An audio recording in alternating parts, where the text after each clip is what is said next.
Bonsoir. Merci d'avoir répondu à notre invitation puis de participer à cette séance d'information sur le corridor Vivacité Canardière-Sainte-Anne. Je me présente, je suis Christine Bouchica, conseillère en consultation publique pour la Ville de Québec. J'ai le plaisir d'animer la séance d'information de ce soir. Permettez-moi également de vous présenter les personnes qui m'accompagnent. Donc, tout d'abord, M. Pierre-Luc Lachance, qui est vice-président du comité exécutif responsable des dossiers du transport et de la mobilité active et conseiller municipal du district Saint-Roch-Saint-Sauveur. Bonsoir. Bonsoir. Bonsoir. Également, M. David O'Brien, qui est directeur de projet Mobilité Équipe Vivacité. Bonsoir. Bonsoir. M. Thomas Arvegas, qui est agent de recherche à l'équipe Vivacité. Bonsoir.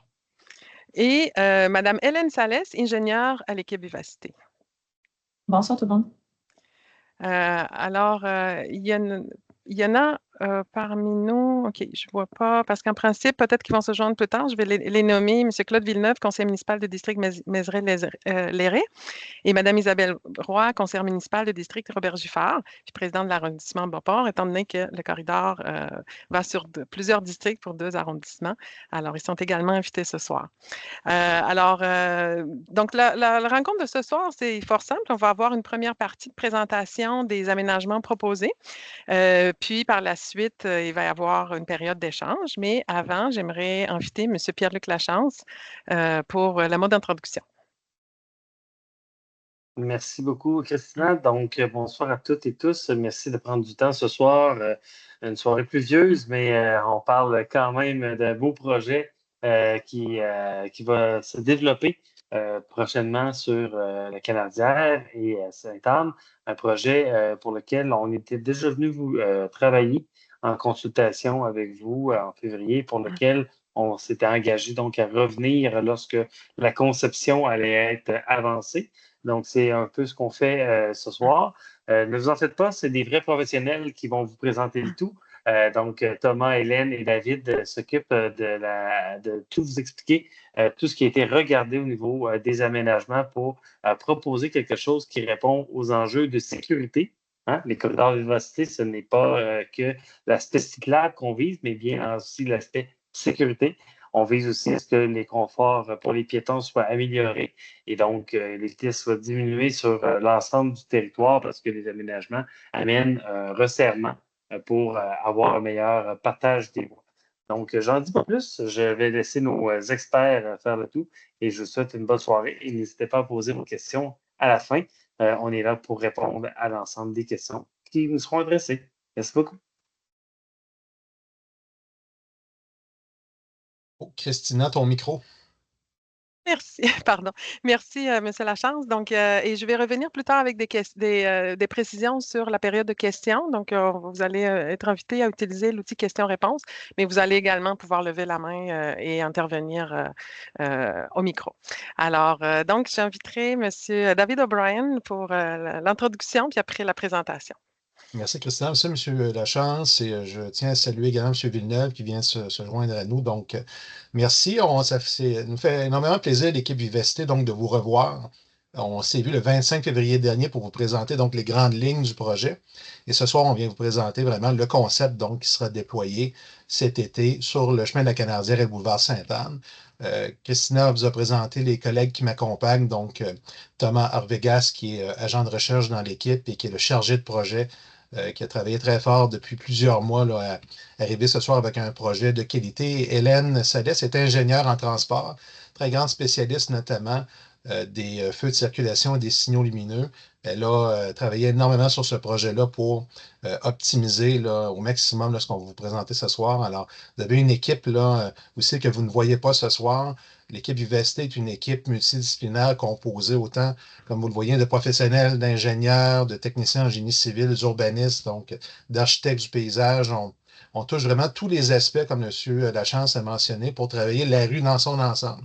Mais pas seulement un lien cyclable, mais bien l'ensemble des aspects de la rue de façade à façade. On veut vraiment venir améliorer la qualité de vie d'un bout à l'autre du chemin de la Canardière puis du boulevard Sainte-Anne dans le projet qu'on va vous présenter ce soir.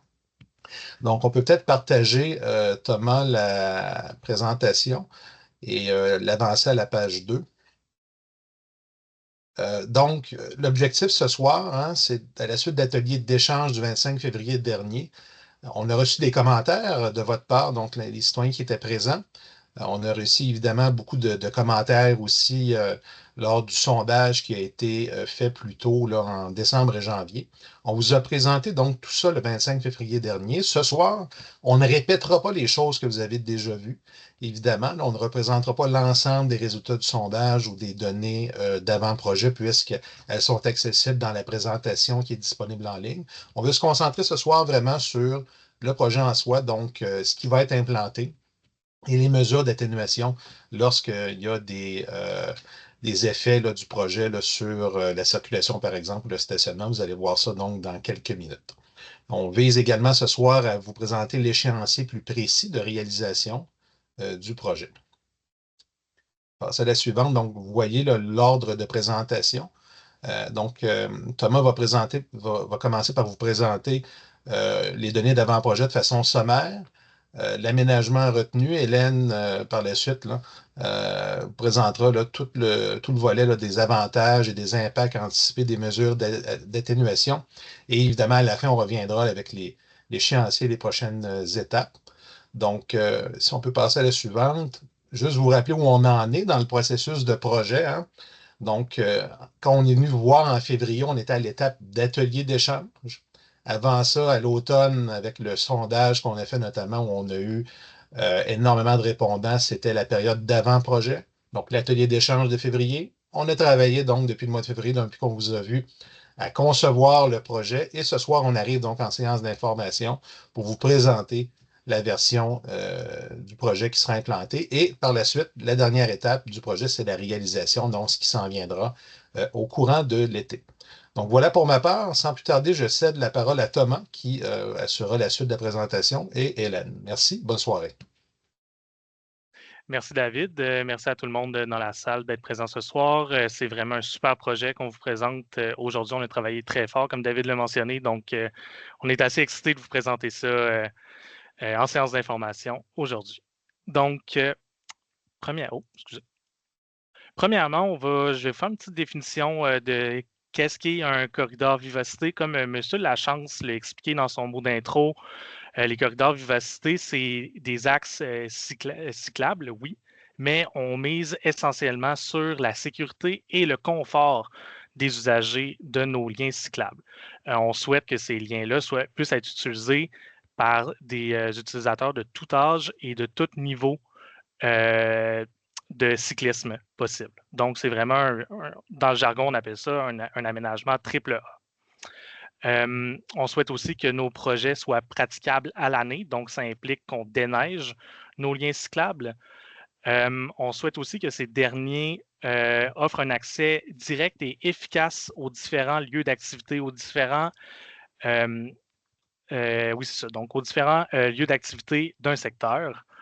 Le tout en assurant un meilleur partage de la voie publique afin de limiter les conflits entre les modes de transport. On souhaite aussi que lorsque vous circulez sur un corridor vivacité, vous avez une identité visuelle distincte pour le reconnaître, pour savoir que vous êtes sur un lien cyclable, on va dire de plus haut niveau.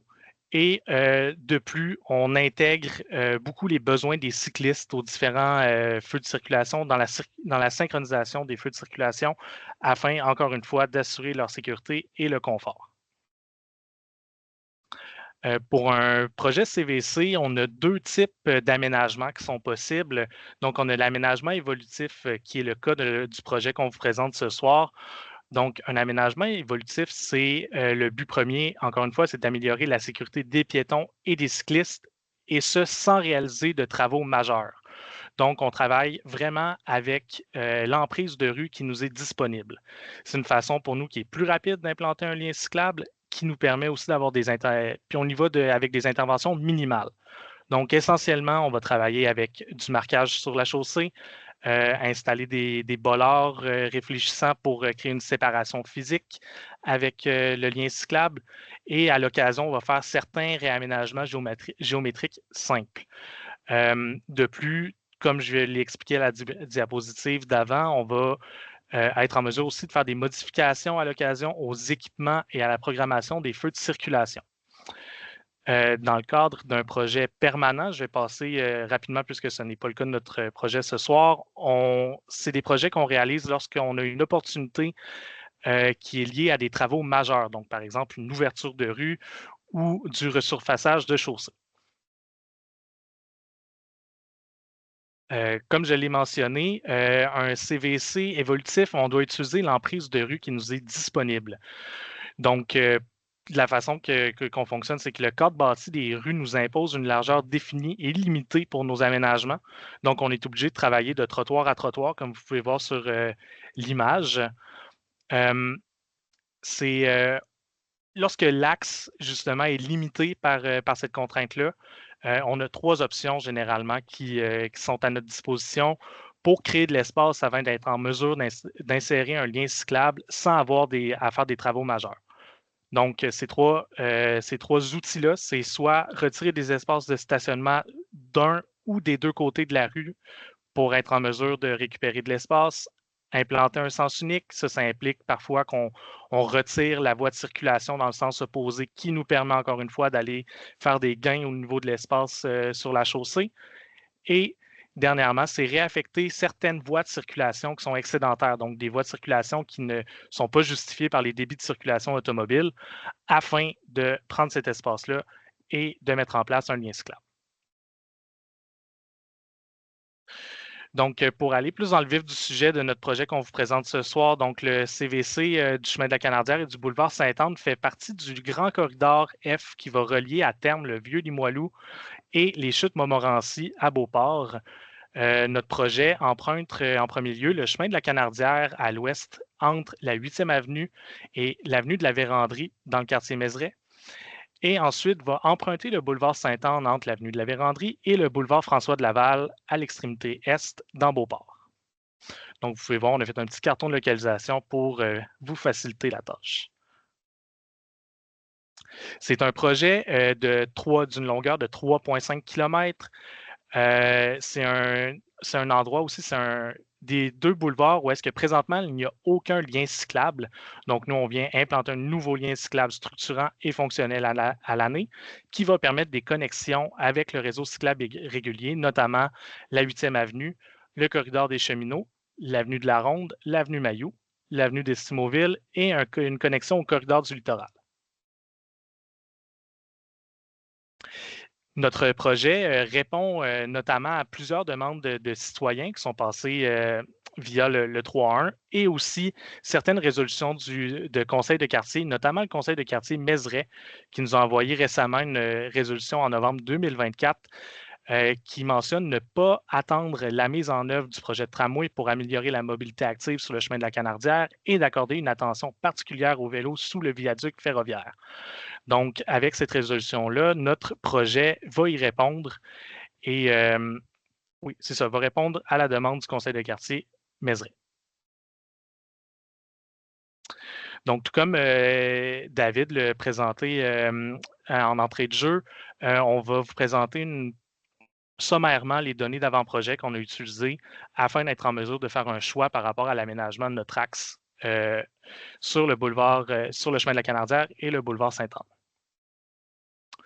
Donc, en premier lieu, on a réalisé une activité de consultation écrite à l'aide d'un questionnaire en ligne sur les besoins de la rue en mobilité active. Ce questionnaire était en ligne du 2 décembre 2024 au 26 janvier 2025. Il y avait plusieurs choix de réponses. On demandait de faire des choix en différentes priorités, puis on laissait une question ouverte pour les citoyens qui souhaitaient nous aviser de certains enjeux par rapport aux 2 axes qui sont empruntés par notre projet. Au total, on a eu 361 répondants qui ont répondu au questionnaire. Puis, on a présenté les faits saillants lors de notre présentation du 25 février dernier. Lorsque la présentation qu'on fait ce soir sera en ligne, vous allez avoir un lien dans le bas de cette diapositive pour pouvoir y avoir accès. De plus, lorsqu'on regarde l'environnement humain, de l'axe de la Canardière et du boulevard Sainte-Anne. On est au courant qu'il y a plusieurs planifications qui sont dans le secteur, notamment le programme particulier d'urbanisme dans le secteur d'Estimauville, la mise en place de l'écoquartier aussi sur la rue des Moqueurs qui a engendré beaucoup une augmentation de besoins en mobilité dans le secteur. Au niveau de l'environnement humain, on a des institutions scolaires comme le Cégep de Limoilou, on a des zones industrielles, on a un hôpital CLSC, un important pôle d'emploi aussi à l'intersection de Sainte-Anne et de l'avenue d'Estimauville. On sait aussi qu'il y a plusieurs commerces et quelques centres commerciaux aussi sur l'axe. Et au niveau du transport en commun, on a aussi 2 lignes de métrobus, le 800 et le 802, qui empruntent ces axes-là, ainsi que quelques lignes régulières et express. Et de plus haut, encore une fois, au niveau du transport en commun, il y a le parc aux bus proche de l'intersection du boulevard Sainte-Anne et de l'avenue d'Estimauville, qui est disponible pour les usagers du transport en commun qui se rendent à différents endroits au centre-ville. Et dernièrement, au niveau de la stratégie de sécurité routière, il y a 5 sites accidentogènes qui ont été identifiés sur le tracé du projet. On va parler beaucoup d'intersections dans le secteur Mézeray, donc les intersections du chemin de la Canardière avec le boulevard des Capucins, l'avenue de Vitré, l'avenue Bardy, l'intersection aussi avec le boulevard Sainte-Anne. Et on a identifié aussi un tronçon sur le boulevard Sainte-Anne entre l'avenue de Courtemanche et d'Estimauville. Donc, nous, dans notre conception de projet, on s'est assuré d'augmenter la sécurité à ces endroits-là avec la mise en place du lien cyclable. Donc, pour la suite, on va vous présenter les aménagements qui ont été retenus pour notre projet à l'aide de rendus 3D qui a été réalisé par l'atelier dans notre service. Mais on va commencer par expliquer les principales interventions retenues. Donc, tel que mentionné, on procède à l'ajout de pistes cyclables unidirectionnelles avec une séparation physique de la circulation automobile sur le chemin de la Canardière et le boulevard Sainte-Anne. On va mettre en place du marquage vert aux intersections et aux entrées charretières achalandées pour mettre de l'emphase sur la visibilité du cycliste. On va procéder à un repartage de l'espace sur la chaussée actuelle en raison de l'emprise disponible. On va procéder aussi à un ajustement de la programmation des feux de circulation pour augmenter la sécurité et le confort des piétons et des cyclistes. On va réaliser une petite modification géométrique dans le secteur aussi pour justement faire passer notre lien cyclable. Et il va y avoir une remise à neuf du pavage sur la chaussée du chemin de la Canardière entre le boulevard Henri Bourassa et l'avenue d'Estimauville. Parfait. Donc, pour notre premier rendu visuel, ici, je vous amène à l'intersection du chemin de la Canardière et de l'avenue Conway. On regarde en direction sud, donc vers le Cégep de Limoilou. Ce que vous pouvez voir, c'est qu'on a conservé les trottoirs avec leur géométrie existante. On a mis en place une piste cyclable avec une zone tampon et balise pour faire office de séparation physique entre la voie cyclable et la voie automobile. Puis, on conserve une voie de circulation dans chaque direction avec des baies de virage lorsque nécessaire. Deuxième rendu, on est situé encore une fois sur le chemin de la Canardière, mais dans la zone plus commerçante du secteur Mézeray, donc entre l'avenue Champfleury et l'avenue Maufis. On regarde présentement encore une fois vers Limoilou et c'est le même type d'aménagement qu'on a présenté la diapositive d'avant, donc trottoir à l'existant, piste cyclable avec zone tampon et une voie de circulation automobile par direction avec baies de virage au besoin à certaines intersections.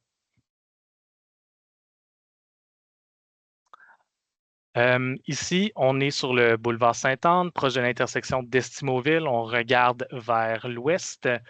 Donc ici, l'aménagement est un petit peu différent de l'existant.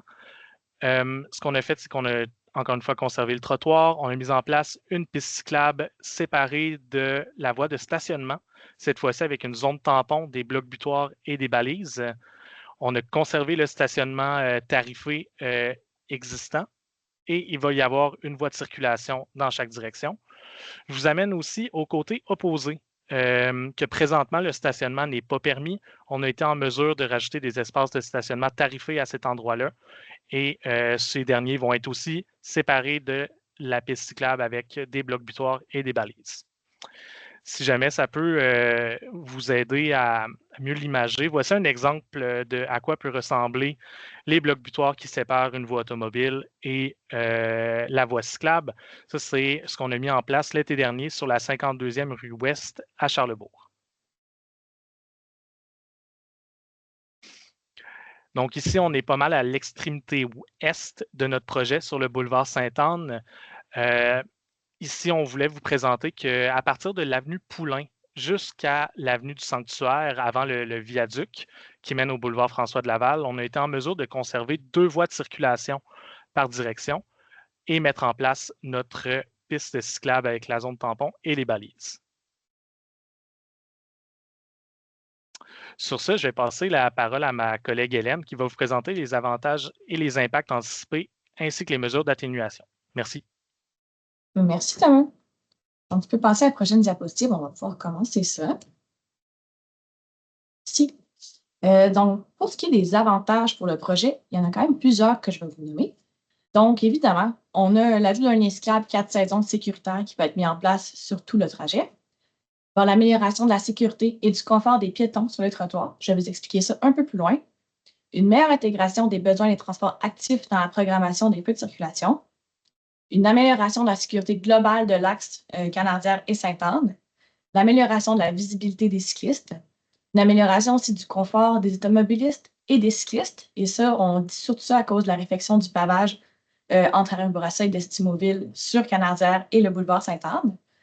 Un maintien de tous les parcours du réseau de transport de la capitale, dont les métrobus 800 et 802. Il n'y a pas de changement de ce côté-là. Le maintien de l'accessibilité universelle aux arrêts avec la présence du lien cyclable. Encore une fois, pas de changement. Et il va y avoir aussi une restriction de certaines manœuvres inconfortables qui sont actuellement possibles à l'intersection du chemin de la Canardière, de l'avenue Saint-Pascal et de la 18e rue à cause de la géométrie atypique de cette intersection-là. Puis je tiens à faire un rappel que les véhicules qui transportent des personnes vivant avec un handicap qui peuvent s'immobiliser dans le lien cyclable, ça c'est permis sur tout lien cyclable, autant CBC que n'importe où. Et donc ça concerne le service de transport adapté, le STAC, ou les taxis s'ils transportent des personnes à mobilité réduite et autres personnes du genre. Donc vraiment, ils peuvent aller chercher et rapporter des personnes à mobilité réduite dans ces contextes-là en allant dans la piste cyclable. Merci. Donc, dans la rencontre, l'atelier d'échange qu'on a eu le 25 février, il y a plusieurs commentaires qu'on a reçus de la part des personnes qui étaient présentes et qu'on a décidé donc d'insérer, en fait, de prendre action par rapport à ceux-ci et vraiment donc de les insérer dans le projet. Et je vais vous les lister et les expliquer comment. Donc, d'abord, il y avait de connecter avec le reste du réseau local le corridor de vivacité. Donc, on parlait ici, entre autres, du corridor des cheminots, du corridor du littoral, de la vélorue de la Ronde. Et la façon qu'on a intégré ça, c'est en insérant des SAS pour permettre une connexion sécuritaire vers les liens cyclables sur les rues transversales. Si les SAS, ce n'est pas quelque chose de clair pour vous, généralement, ça prend la forme de des rectangles verts devant les lignes d'arrêt automobile pour permettre aux cyclistes de faire leur virage à gauche en 2 temps vers un autre lien cyclable. Sinon, on a aussi l'ajout de signalisation d'indication. Ça va prendre la forme de des panneaux sur le côté avec des flèches qui indiquent qu'on va croiser d'autres liens cyclables. Donc, ça permet aux cyclistes de prévoir un peu son chemin.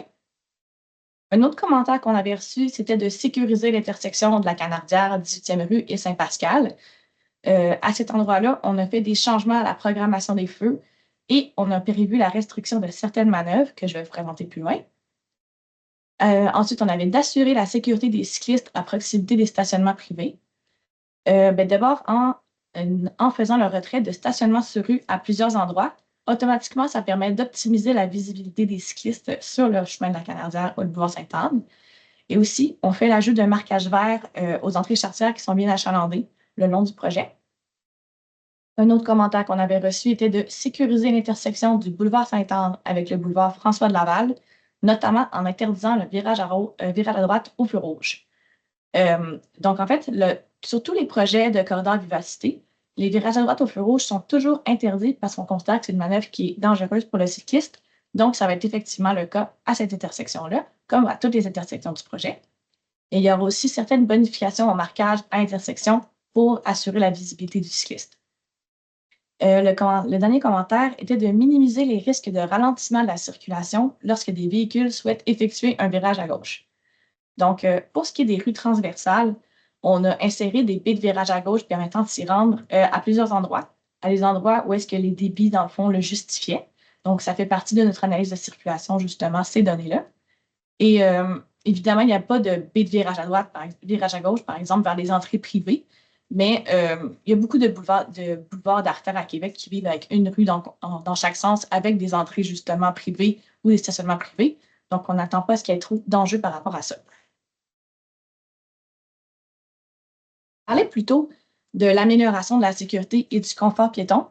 Ce qu'on voulait dire par ça, c'est que en insérant une piste cyclable entre la circulation automobile et le trottoir, ici on parle de piste cyclable d'une largeur d'environ 2 mètres en général pour les corridors vivacité, mais dans ce temps-là, on éloigne les piétons des véhicules automatiquement, puis ça entraîne une diminution du bruit, de la poussière et des éclaboussures sur les piétons. Donc, c'est sûr qu'automatiquement, c'est un avantage autant en sécurité qu'en confort pour ceux qui utilisent les trottoirs.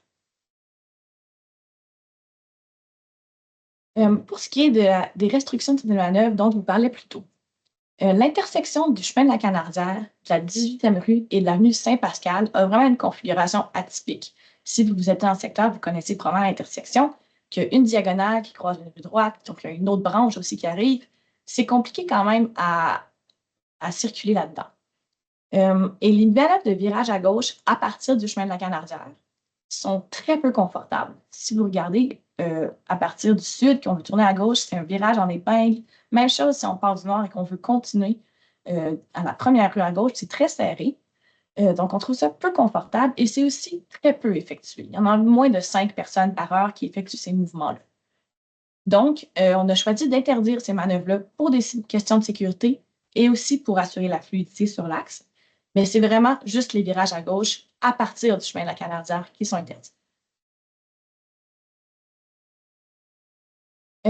Donc, considérant l'accueil positif que le projet a reçu en atelier d'échange, l'emprise de rue qui est limitée dans certaines portions du chemin de la Canardière et du boulevard Sainte-Anne, et que pour implanter le lien cyclable sans travaux majeurs, il y a de l'espace qui doit être récupéré dans l'emprise actuelle de la rue. Donc, dans ce contexte-là, les différents impacts qui sont nécessaires afin de pouvoir réaliser le projet, il y a donc la réaffectation de l'espace provenant des voies de circulation, réaffectation de l'espace provenant de certains espaces de stationnement sur rue et l'insertion des autobus dans le lien cyclable. Ce qui est donc de la réaffectation de l'espace provenant des voies de circulation ou de stationnement. Je vais vous amener un peu vers la carte à droite. Donc, vous pouvez voir en fait ce qui est prévu avec des lignes en mauve, c'est les sections du projet qui va avoir une voie de circulation par direction avec des baies de virage à gauche lorsque nécessaire ou baies de virage à droite aussi. Et les sections en vert auront 2 voies par direction. Donc, afin de récupérer de l'espace à certains endroits où l'emprise est étroite, il y a une voie de circulation ou de stationnement qui a été réaffectée en piste cyclable sur l'ensemble du tracé et ça a donné les voies comme vous pouvez voir à droite. Les différentes mesures d'atténuation qu'on met en place pour pouvoir atténuer l'impact sont de la révision et l'optimisation du fonctionnement et de la programmation des feux de circulation, tout ça afin de rendre la circulation fluide le long du trajet. L'aménagement de baies de virage lorsque c'est nécessaire. L'obligation d'aller tout droit ou de tourner à droite sur le chemin de la Canardière à l'intersection de la 18e rue et de l'avenue Saint-Pascal. Et on va faire un suivi de la circulation de transit dans les rues à proximité après le projet.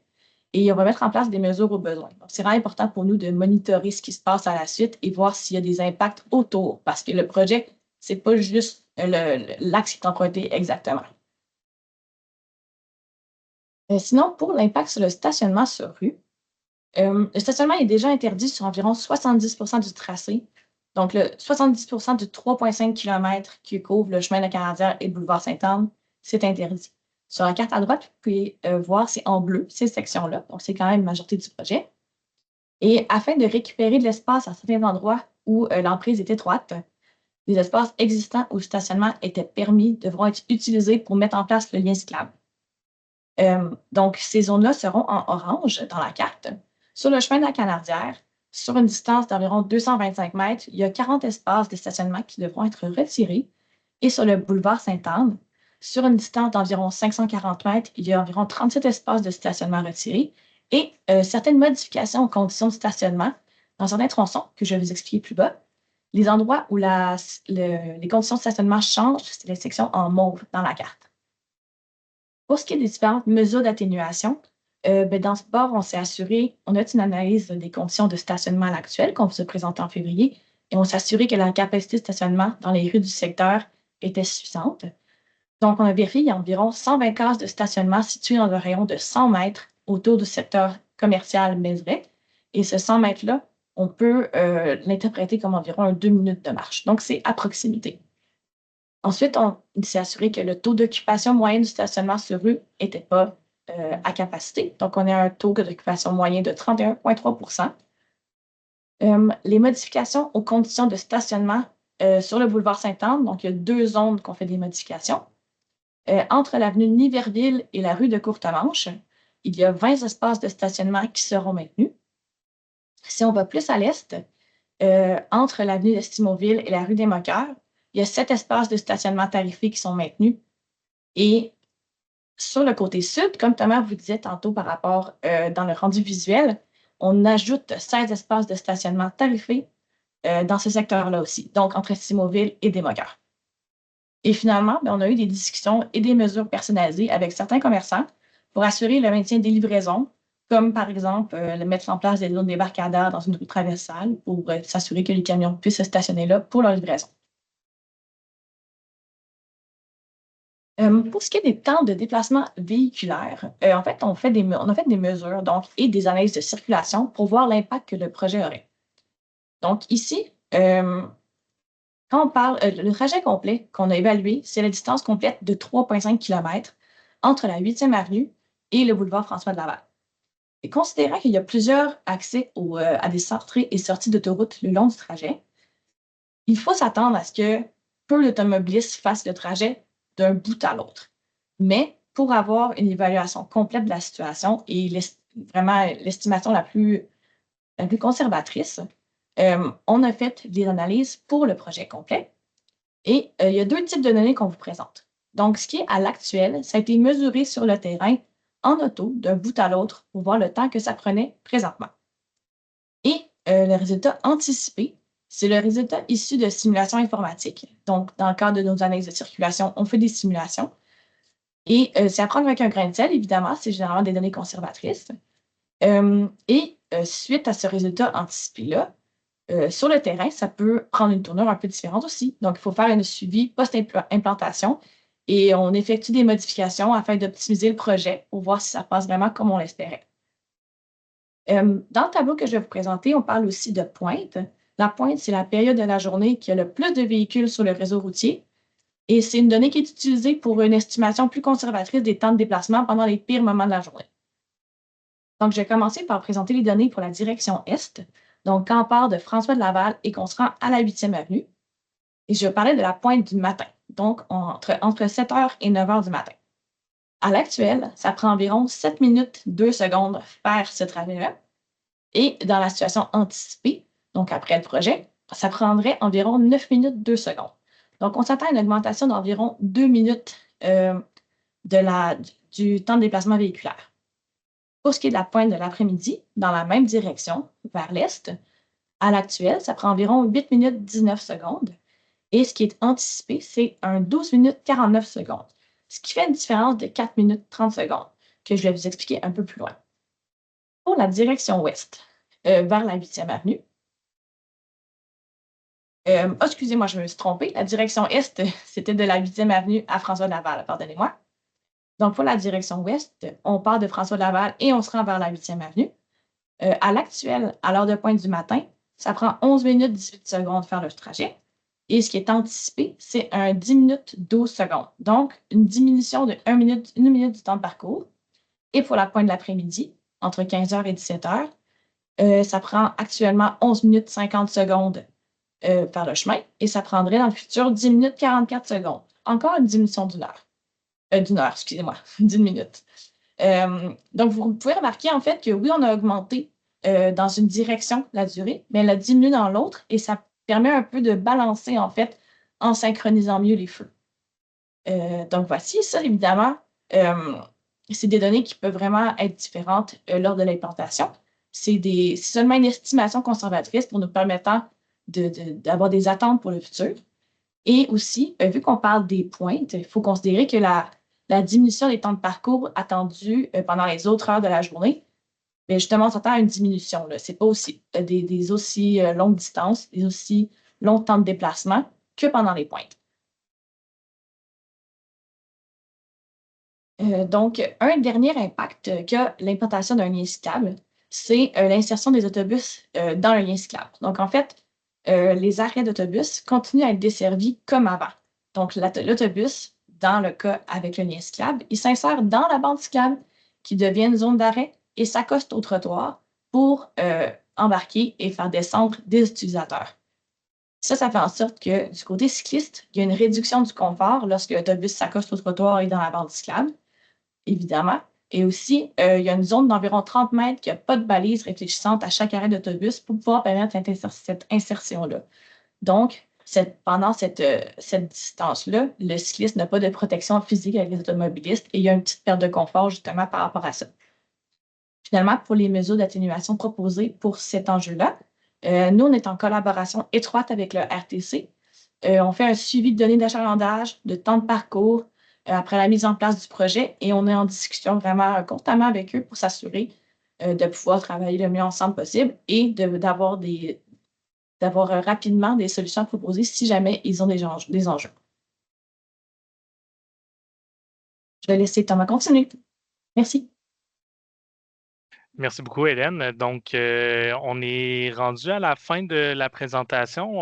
On va enfiler avec les prochaines étapes du projet Canardière Sainte-Anne. Donc, un petit rappel, en premier lieu, on a eu l'atelier d'échange citoyen le 25 février dernier, donc il est réalisé. On a la séance d'information citoyenne ce soir et on va tomber en mise en place et réalisation du projet dès l'été 2025. Donc, ici, on a des dates qui sont présentées à titre indicatif. Là. Le tout pourrait changer tout dépendant de la disponibilité des équipes de réalisation ainsi que la météo. Mais présentement, ce qui est visé, c'est que pour la première partie, plus dans le vieux Limoilou, donc entre la 8e avenue et le boulevard Henri Bourassa, on souhaite être sur le terrain du 2 au 31 juillet. Entre Henri Bourassa et Destimoville, on veut être sur le terrain du 9 juillet au 26 août. Ça inclut les travaux de planage et pavage, donc la réfection de chaussée sur ce tracé-là.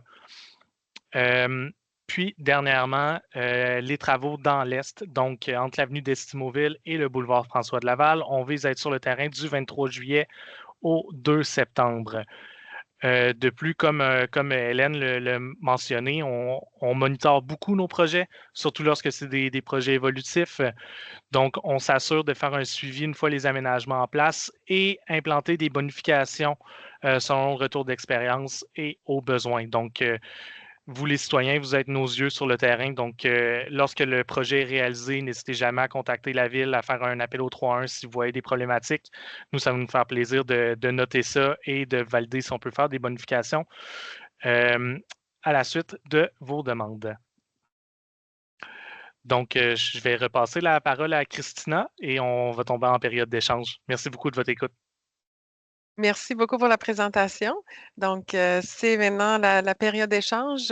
Donc, je vous rappelle qu'on vous suggère d'utiliser le question QR, l'outil QR pour poser des questions, mais également, vous pouvez lever la main, puis à ce moment-là, je vais vous autoriser à ouvrir le micro, puis si vous souhaitez la caméra, bien sûr, pour poser votre question de vive voix.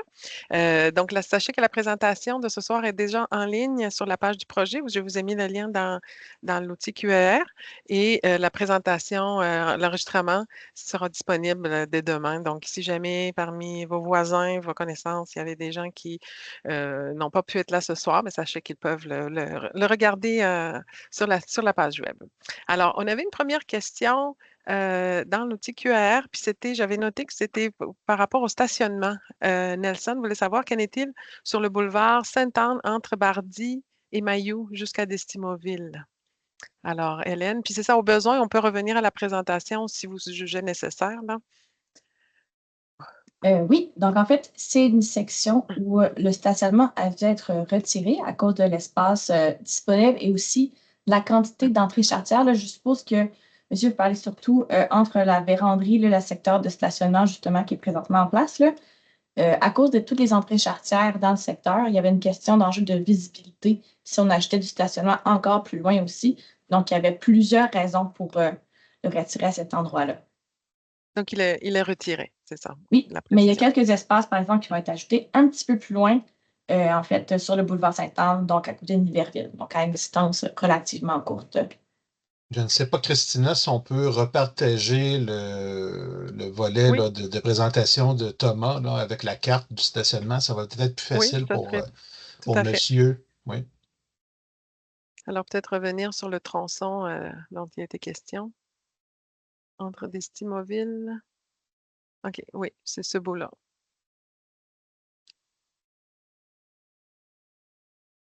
Parfait, donc il est retiré. Le jaune, il est retiré, c'est ça? Puis la partie mauve, c'est des Exact. modifications aux conditions. Oui. Parfait. Alors, merci pour votre question. J'ai une autre question, une main levée de Mme Lana Pedneau. Donc, si vous souhaitez, vous pouvez, on vous invite à ouvrir votre micro si vous souhaitez la caméra, sinon c'est pas Oui. obligé. Oui, bonsoir. Oui, simplement, bonsoir. Merci pour la présentation, c'est très intéressant. Je marche régulièrement de ce temps-ci pour me rendre à mes différents lieux, là, l'hôpital, différentes choses. Puis, je traverse le boulevard Henri Bourassa et je vais au domaine Mézeray souvent. Donc, c'est un tronçon que je côtoie régulièrement. Puis, on avait mentionné lors de la présentation du mois de février qu'il y avait des enjeux il n'y a pas de tronçon, il n'y a plus de tronçon de sécurité ou de tronçon de vélo entre la Canardière et la 18e rue, compte tenu des travaux à l'hôpital. Puis ça arrête là, à la Canardière, puis après ça, les gens ne savent pas où aller. Il n'y a rien, il n'y a aucune signalisation. Puis là, c'est déjà commencé, je l'ai vu aujourd'hui, il y a des gens qui cherchaient. Il reste un trottoir à l'autre côté de la rue. Alors, les vélos sur le trottoir, c'est pas une bonne idée non plus. Parfait. Donc, c'est ça, vous signalez cette problématique. Est-ce qu'on a... Oui, Thomas? Oui, en fait, oui, ça a été un commentaire qu'on a reçu à la séance de consultation. On l'a pris en note. Puis, on va aller mitiger cette problématique-là avec la signalisation de destination, donc qui indique le cycliste où sont les liens cyclables qui sont ouverts. Et tout comme on l'a mentionné, on est en monitorage et on n'exclut pas l'option d'aller en signalisation pour fermer le lien cyclable qui est un peu temporairement, là, le fermer temporairement, vu qu'il mène à rien. Donc, nous, on s'est assuré qu'avec la signalisation, on dirige les cyclistes au bon endroit. Puis, on a mis de l'emphase aussi pour inciter les cyclistes à utiliser la vélorue de la Ronde qui a été mise en place justement pour pallier à ce manque de liens cyclables sur Henri Bourassa. Donc, De c'est la prévu dans la... Ronde, Oui, ça serait où ça? la vélorue de la Ronde, c'est... vous voyez mon curseur à l'écran. Il y a de vitrées. Thomas, je te propose peut-être de reculer à la diapo du début où on voit le réseau cyclable voisin là, du projet. Ça va être plus facile pour les gens qui nous écoutent de comprendre. Excusez-moi pour le carrousel d'images. Ah, voilà. Alors, Donc, oui, donc c'est où est-ce que le petit chiffre 2, là, oui. c'est à cet endroit-là. Puis le tronçon problématique dont vous parliez, c'est lui ici, entre la 18e. Exactement. Oui, c'est ça. Oui. Donc, nous, on a mis de la signalisation de destination cyclable pour s'assurer que c'est un petit panneau vert avec des flèches blanches là, pour envoyer les cyclistes au bon endroit. Et notamment à l'avenue de la Ronde, qui est le réseau, on va dire, transitoire en attendant la réouverture.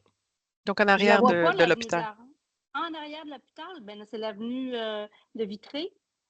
Oui, il y a de Vitré qui est directement sur le côté de l'hôpital. C'est une rue parallèle vers l'est. Okay, parce que moi, je marche là puis j'ai pas vu de pancarte détour, piste cyclable pour aller connecter au corridor de cheminot. J'ai pas vu ça. Là, puis je marche là régulièrement. OK, ben c'est sûr que nous, c'est pour mettre en place en même temps que le projet, cette signalisation-là. Okay. Ben, si vous attendez au mois de juillet ou au mois d'août pour le faire, ça va être trop tard. Là, parce que je veux dire, là, il y a déjà beaucoup de personnes là, Votre c'est une suggestion, question de sécurité. votre suggestion, c'est de le faire avant le projet. Oui, puis Euh, On va je le s'assurer note. de faire le suivi avec les personnes concernées. On va s'occuper de ça Ah oui, parce que là, il y a très des rapidement. touristes qui arrivent au bout du Mhm. corridor du corridor du littoral, qui arrivent soit par le corridor du littoral ou par le centre-ville. Puis là, ils veulent aller prendre le corridor des cheminots. Ben, par où qu'on passe? Mhm. C'est coupé, il n'y a plus rien. Parfait. Merci pour votre observation, Madame Pettenon. Merci. Est-ce que ça a terminé? Oui, merci beaucoup. Alors, j'ai une autre question dans l'outil questions-réponses de Madame Sarah Leroux. Bonsoir, merci pour ce super projet. Oui, la priorité dans les zones. Qui a la priorité dans les zones d'arrêt d'autobus, les cyclistes ou le bus? Avez-vous prévu de signaliser cette information? Comment allez-vous vous assurer que les chauffeurs ne font pas des manœuvres dangereuses pour les cyclistes? Merci. Alors, la priorité entre l'autobus et le cycliste. Est-ce que c'est Thomas ou Hélène qui pourrait répondre? Ben, je ne pourrais pas donner nécessairement une réponse complète, mais une information que je pourrais donner à ce sujet, par exemple, les autobus, au dos des autobus, en fait, il y a des panneaux justement qui indiquent que les usagers derrière doivent céder à l'autobus pour faire sa manœuvre. C'est sûr que on comprend par exemple que l'insertion des autobus dans les pistes cyclables, c'est quand même un impact qui est déplaisant pour les cyclistes, sauf que c'est dans la situation actuelle avec les projets évolutifs, c'est malheureusement ce avec quoi il faut s'attendre, mais de notre côté, on est conscient qu'il faut faire en sorte de passer le message du côté du RTC que les chauffeurs doivent faire attention aux cyclistes aussi dans la bande cyclable, évidemment. Fait que c'est sûr que si c'est quelque chose qui est observé de votre côté, nous, on peut transférer le message justement au RTC dans certains contextes. Puis, je dirais aussi que c'est une bonne chose à transmettre de votre côté par vous-même au RTC quand vous voyez certains autobus qui ont des manœuvres que vous considérez dangereuses. Si je peux Merci beaucoup. ajouter une Oui. information. Oui, là, allez-y, Madame Pednon. Oui. Dans le corridor là, pour les autobus, j'ai l'impression, moi, qu'il y a plus d'autobus qui montent vers qui descendent, là, qui s'en vont vers Limoilou que le sens contraire. C'est possible? Est-ce que vous avez l'achalandage des autobus dans le secteur, dans les directions? Est-ce qu'il y en a autant dans les deux directions? C'est des données que j'ai, mais je ne pourrais pas vous dire là, rapidement comme ça, effectivement, justement, s'il y en a plus de chances que l'autre. J'ai tendance à dire que c'est semblable là, dans les deux directions, mais il y a possiblement certaines bus, comme par exemple les express, qui ont des besoins différents, qui sont plus dans un sens à un moment de la journée. Très à vérifier, je ne pourrais pas vous dire tout de suite.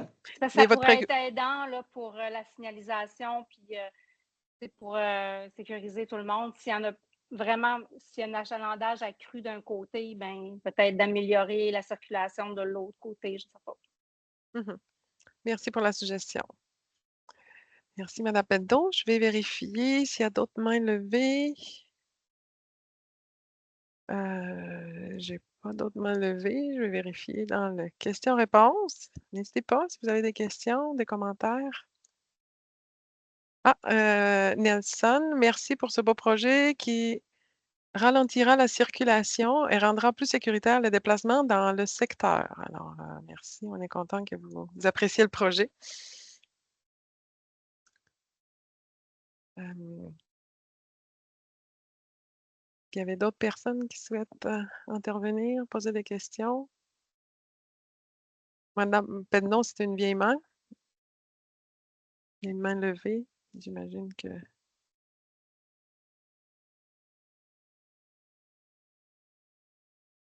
Écoutez, je vais vérifier encore une fois. Madame Sarah Leno, encore, ça serait une bonne idée de signaliser aux cyclistes qui n'ont pas la priorité dans la piste cyclable dans ces zones d'arrêt pour éviter les conflits potentiels. Donc, une autre suggestion, effectivement, parfois c'est par méconnaissance des règles que les gens agissent.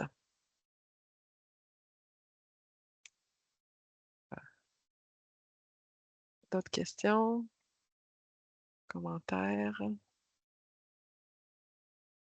Je vous rappelle que la présentation et l'enregistrement seront disponibles sur la page du projet. Alors, je ne vois pas d'autres mains levées. Je vais vous passer la parole pour le mot de la fin. Je vais regarder une dernière fois les questions au cas où. Ah, bravo, enfin, hurrah! Il y a des gens contents dans la salle. Merci, Madame Leno. Alors, je vais vous repasser la parole, Monsieur Lachance, pour le mot de la fin. Merci, Christina. Écoutez, merci, Hélène, Thomas et David de la présentation très claire. Je pense que la présentation a répondu à beaucoup de questions. C'est pour ça qu'on n'en a pas, on n'en a pas beaucoup à la période d'échange prévue parce que je pense que l'écoute dont on a fait preuve versus les commentaires reçus en février nous ont permis de faire des bonifications au projet et aujourd'hui d'avoir une proposition qui est conséquente avec l'ensemble aussi des éléments qu'on avait reçus dans le sondage. Donc, merci à toutes et tous aussi de votre assistance ce soir, de votre présence. Et nous, on vous dit, écoutez, le projet se met en place progressivement cet été. On l'a bien dit, c'est un projet d'un corridor évolutif. Donc, on a encore beaucoup de mesures à prendre et tout avant d'en faire un projet permanent. Donc, merci de l'utiliser lorsqu'il sera en place et de l'utiliser de façon sécuritaire. Bonne soirée à toutes et tous et merci Christina pour l'excellente animation. Merci, bonne soirée à tous. Merci Bonne beaucoup. soirée. Merci.